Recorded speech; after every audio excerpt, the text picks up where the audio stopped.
Alright, welcome to the new video. हाँ, तो बहुत से लोग मुझे बोल रहे थे कि मुझे मूवी सजेशन एंड एक्सप्लेनेशंस की वीडियोस भी बनाने चाहिए, तो मैंने सोचा क्यों नहीं।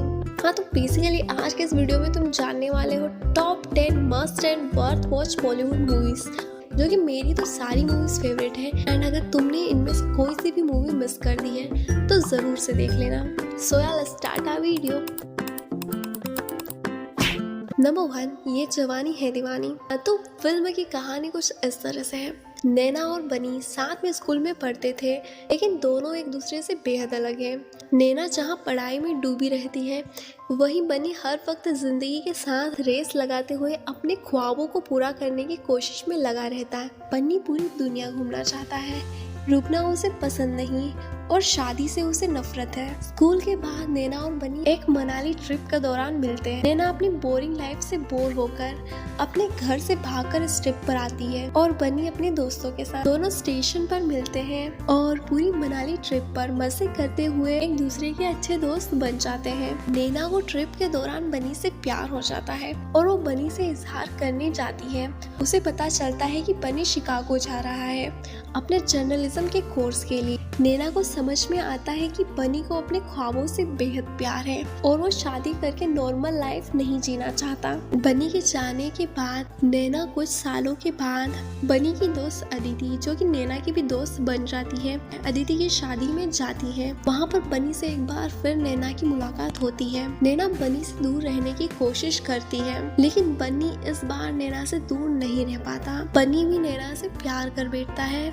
नैना और बनी की जिंदगी में आने वाले ये अजीबो गरीब मोड़ उन्हें कहाँ ले जाते हैं, और क्या बनी अपने सपनों भरी जिंदगी को छोड़कर नैना के साथ शादी करके नॉर्मल लाइफ जीने के लिए तैयार होता है? इन सवालों के जवाब के लिए देखिए ये जवानी है दीवानी।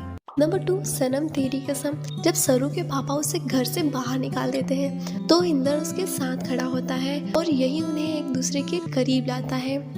हालांकि उन्हें अलग करने के लिए डेस्टिनी के अपने अलग प्लान्स होते हैं। If you like emotional love drama kind of movies तो तुम ये मूवी देख सकते हो। नंबर 3, जिंदगी ना मिलेगी दोबारा। फिल्म की कहानी 3 दोस्तों के बीच की है, इमरान, अर्जुन, कबीर।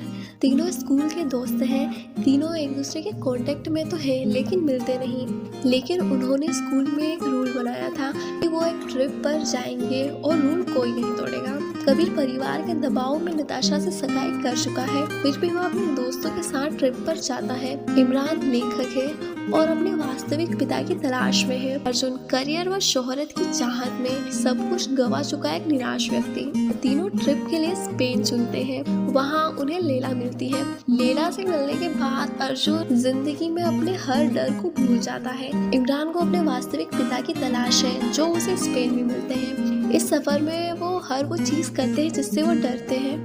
Number 4, wake up Sid. इस कहानी में कॉलेज में पढ़ने वाला सिड है जिसकी दुनिया डिस्को, पार्टियां, घूमने फिरने तक सीमित है। सिड के पापा एक साधारण व्यवसायी है। कॉलेज के 3rd ईयर में फेल होने पर सिड के पापा उसे व्यवसाय में हाथ बटाने को कहते हैं, लेकिन बेटा नहीं मानता है। लड़ाई होती है और बेटा घर छोड़कर चला जाता है। सिड अपनी दोस्त आयशा के साथ रहने चला जाता है। आयशा उससे उम्र में बड़ी है। वो कलकत्ता से मुंबई अपना मुकाम हासिल करने आई है। वह काफी मैच्योर किस्म की लड़की है। उसे अपनी लाइफ में एक मैच्योर इंसान की तलाश है। सिड और आयशा साथ रहते हैं। दोनों के विचार, पसंद नापसंद एकदम अलग है। जब दोनों अलग होते हैं तब एहसास होता है कि अलग तरह की सोच रखने वाले लोग भी साथ रह सकते हैं। नंबर 5, अक्टूबर। डैन यानी दानिश 21 साल का दिल्ली का लड़का एक होटल मैनेजमेंट इंटर्न है जो कि अपने आसपास की चीजों से हर वक्त चिड़चिड़ा सा मालूम होता है। उसका ढीला ढाला रवैया अक्सर उसकी जिंदगी में परेशानियां लेकर आता है, लेकिन डैन को कुछ ज्यादा फर्क नहीं पड़ता। वहीं दूसरी तरफ शियूली है जो कि डैन की जूनियर है, अपने काम में परफेक्ट है। दोनों का रिश्ता काफी अच्छा है लेकिन दोनों आपस में बात कम ही करते हैं। वहीं अचानक फिल्म में बड़ा टर्न आता है जब दोस्तों के साथ न्यू ईयर की पार्टी कर रही शियूली बिल्डिंग से नीचे गिर जाती है और कोमा में चली जाती है। शियूली के आखिरी शब्द थे कि डैन कहाँ है। वही जब इसके बारे में डैन को पता चलता है तो डैन खुद को शिवली की दुनिया की तरफ खींचता हुआ पाता है। हर एक सीन के बाद आपको दोनों के बीच एक खूबसूरत बॉन्ड बनता दिखेगा। शायद दोनों में प्यार है और शायद नहीं भी। ये खूबसूरत रिश्ता बिना किसी नाम के ऐसे ही आगे बढ़ता जाता है। नंबर 6, डियर जिंदगी। कियारा नामक लड़की के जरिए बात कही गई है। वह एक कैमरा वुमन है और अपने करियर में बहुत कुछ करना चाहती है, लेकिन अवसर नहीं मिल रहे हैं। अपनी लव लाइफ को लेकर वो कंफ्यूज है। माता पिता से उसकी बनती नहीं। अपनी जिंदगी को उसने उलझा रखा है। समस्या इतनी जटिल नहीं है जितनी उसने बना रखी है। उसे सिर्फ दोस्तों के साथ रहना अच्छा लगता है। मुंबई से कियारा को कुछ कारणों से अपने माता पिता के पास गोवा जाना पड़ता है, जहाँ उसकी मुलाकात दिमाग के डॉक्टर जहांगीर खान से होती है। कियारा उनसे सलाह लेने के लिए जाती है और डॉक्टर जहांगीर खान से लगातार मुलाकात उसके जिंदगी के प्रति दृष्टिकोण को बदल देते हैं। उसे समझ में आता है कि उसका व्यवहार और जिंदगी के प्रति नजरिया ऐसा क्यों हो गया है। छोटी छोटी बातें हमें उलझा कर रख देती है और हम जिंदगी के सकारात्मक पहलुओं की ओर देखना बंद कर दुखी हो जाते हैं। नंबर 7, तमाशा। फिल्म की कहानी है वेद की। वेद सहानी, जिसे बचपन से ही कहानियों का शौक होता है। जिंदगी में अगर उसका कोई सबसे बड़ा दुश्मन है तो वो है मैथ्स। परिवार चाहता है कि वह इंजीनियरिंग करे और वो ये सब करता है।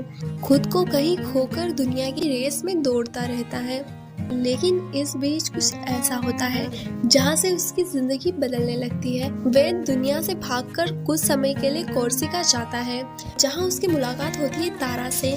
दोनों डिसाइड करते हैं कि वो जो भी अपने बारे में बताएंगे वो झूठ बताएंगे, यहाँ तक कि नाम भी। वेद बन जाता है डॉन और तारा मोना डार्लिंग। दोनों कोर्सिका में काफी समय साथ गुजारते हैं। कुछ ही दिनों में दोनों को प्यार भी हो जाता है। लेकिन कहानी इतनी सिंपल नहीं है। कहानी में ट्विस्ट तब आता है जब वेद और तारा की मुलाकात दिल्ली में होती है। जब तारा को पता चलता है कि वेद वह है ही नहीं जिससे उसने प्यार किया था। यहाँ कोई दुनियादारी के बीच चक्की में पिसता वेद सहानी था, न कि डॉन। के बाद कहानी में जो भी होता है वो आपको जरूर देखना चाहिए। नंबर 8, बर्फी। बर्फी कहानी है मर्फी की, जो कि गूंगा और बहरा है। बर्फी को प्यार से लोग बर्फी बुलाते हैं। बर्फी एक बहुत ही सच्चा और ईश्वर पर विश्वास रखने वाला इंसान है, जो कि अपनी जिंदगी को किंग साइज और प्यार से जीने में विश्वास रखता है। चाहे कोई भी मुश्किल आ जाए, बर्फी कभी भी गुस्सा और नाराज नहीं होता। वो एक दिन श्रुति से मिलता है और उसे पसंद करने लगता है, लेकिन श्रुति की शादी पहले ही उसके कॉलेज के दोस्त से फिक्स हो चुकी है। फिर एक दिन बर्फी की मुलाकात झिलमिल से होती है। झिलमिल को उसके माता पिता दुनिया से छुपा के रखते हैं और उसे बाहर की दुनिया तब दिखाई देती है जब उसके माता पिता दार्जिलिंग में रह रहे उसके दादा दादी के पास जायदाद में शेयर मांगने जाते हैं। एक तरफ जहाँ झिलमिल के माता पिता के लिए झिलमिल को संभालना मुश्किल होता है, वहीं दूसरी तरफ बर्फी के लिए झिलमिल को संभालना बहुत ही आसान होता है। धीरे धीरे दोनों एक दूसरे के बेहद करीब आ जाते हैं और उनका रिश्ता और भी ज़्यादा गहरा हो जाता है।